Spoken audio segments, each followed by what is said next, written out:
Nakiisa ang Ilocos Norte Police Provincial Office sa pamumuno ni Police Colonel Jomar Q. Labiano, Provincial Director sa pagdiriwang ng ika-162 anibersaryo ng kapanganakan ni Andres Bonifacio, ang ama ng himagsikang Pilipino na siyang nagtatag ng katipunan. Nagsagawa sila ng iba't ibang makabuluhang aktibidad sa Aurora Park, Lawag City kabilang ang masiglang Zumba session, libreng gupit at live band performance na nagpasaya sa mga dumalo.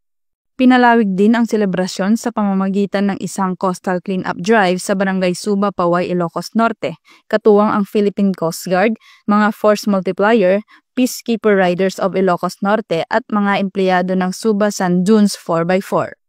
Sa pamamagitan ng mga makabuluhang gawaing ito, muling pinagtibay ng Ilocos Norte Police Provincial Office ang kanilang pangako sa patuloy na pagsiserbisyo ng tapat at may malasakit sa mamamayan.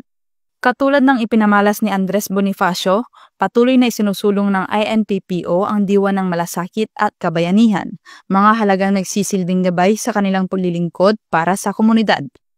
Mula dito sa Ilocos Region, ako ang inyong PNN Correspondent, Police Corporal Joanna Marie N. Santos, alagad ng batas, tagataguyod ng balitang pulis.